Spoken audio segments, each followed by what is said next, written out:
Hai, salam sehat. Bertemu lagi dengan Guru Baralewu Desiana SPD.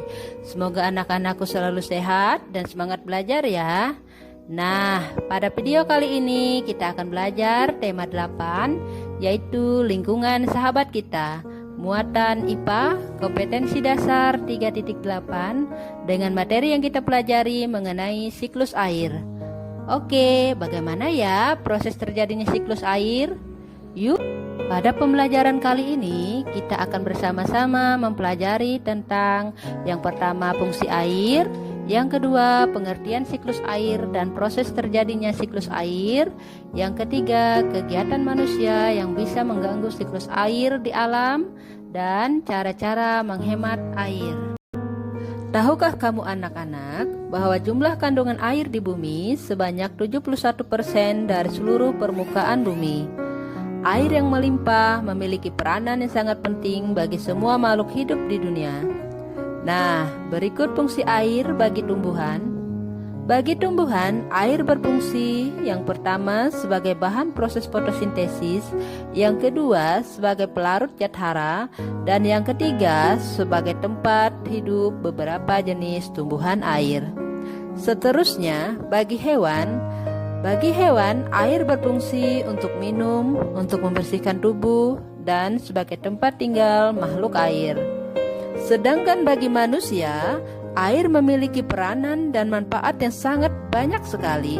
Di antaranya untuk kebutuhan minum, untuk membersihkan tubuh, untuk keperluan rumah tangga seperti mencuci, masak, dan menyiram tanaman.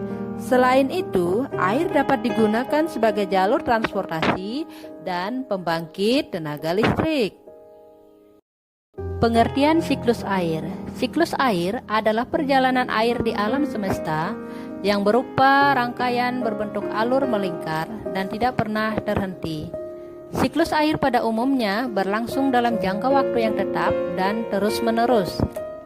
Nah, berikut proses siklus air di alam semesta. Air di bumi, baik yang di laut, di sungai, ataupun di danau, ketika terkena sinar matahari akan mengalami penguapan ke atmosfer, disebut peristiwa evaporasi. Kemudian, uap air di atmosfer akan mengalami proses kondensasi atau pengembunan menjadi awan. Ketika titik-titik air di awan sudah jenuh, maka terjadilah hujan atau disebut proses presipitasi.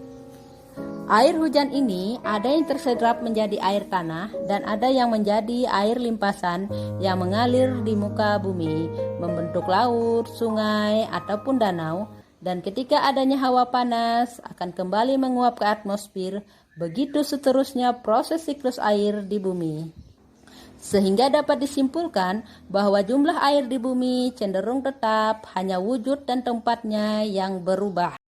Anak-anak, ada beberapa kegiatan manusia yang dapat mengganggu proses siklus air di alam, di antaranya penembangan hutan secara liar, pembakaran hutan, pembangunan gedung-gedung betonisasi, membuang sampah ke sungai ataupun parit, dan membiarkan lahan kosong tidak ditanami dengan tumbuhan. Nah, sejauh ini kita sudah mengetahui betapa besar fungsi air bagi makhluk hidup.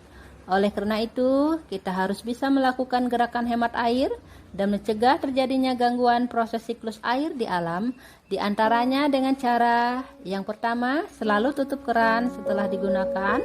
Yang kedua, tidak mencuci kendaraan setiap hari. Yang ketiga, kita dapat menggunakan air bekas cucian beras atau sayur untuk menyiram tanaman.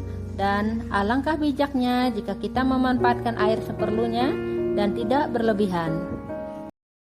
Baik anak-anakku, kita sudah selesai belajar. Semoga apa yang kita pelajari hari ini dapat bermanfaat bagi kehidupan kita sehari-hari.